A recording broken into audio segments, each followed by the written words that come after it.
And as to mediation, I have to say I was initially no great. I won't say I wasn't a great supporter, but I didn't actively go seeking work as a mediator. But work just came through the door, so to speak, and I did come to the view, which I still hold, and which I didn't really hold as strong as I now hold, that it is a very effective means of dispute resolution. I just wondered, I suppose, when I asked that question earlier, because you mentioned something about the adversarial nature of being a barrister, and obviously ours is an adversarial system, and the whole aspect of ADR that interests people and is attractive to people is the fact that it's seen as a somewhat more creative approach to problem solving, if you like. It's less adversarial. There are other ways to go about solving disputes that arise between people. Admittedly, mediation isn't necessarily binding. Arbitration is, of course. And I just wondered if that was what was attractive to you, that's all. Yes, but you want to be a bit careful when you refer to mediation as being sort of attractive as a way of avoiding disputes. My experience is, and I have to be careful in stating that my experience is of a pretty well, not exclusively commercial, but, I don't get involved in domestic matrimonial work. And my experience is that most disputes really about somebody wanting some money and other people not wanting to pay it. And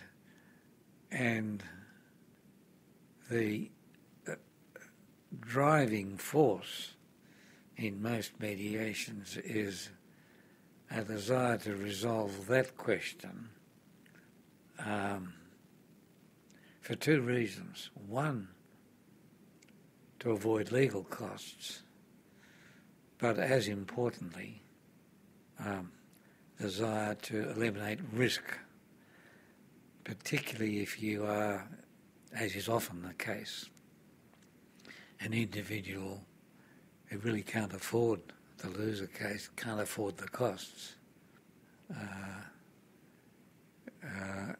more so than the defendants, but very frequently corporations in the work that I do, or insurance companies, so that there's always been, there was, because I was involved in it myself, always a desire to settle a case if you could, if you were worried that a loss would be crippling financially to your client. I think, I'm sure this is the case.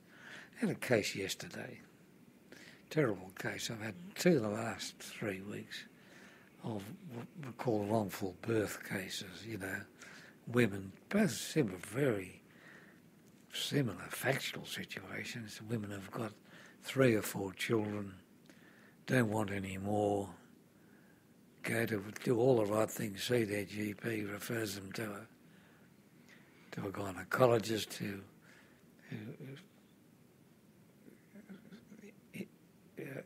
assumes the task of sterilising when it doesn't work, and a negligence case brought against the doctor for not doing a proper job. And it happens, let me tell you, it happens. And so, but you've got a terrible but there's a contest about whether the job was done properly or not. So the mother's got a case going.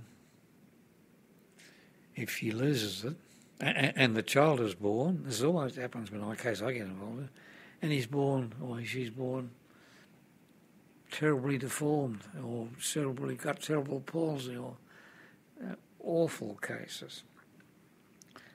If the case succeeds, she'll get such a sum of money will enable her to provide it with care and so on. If it doesn't, child gets nothing, and it's a Imagine you being in that position yourself as a parent. I would think it would tear me apart.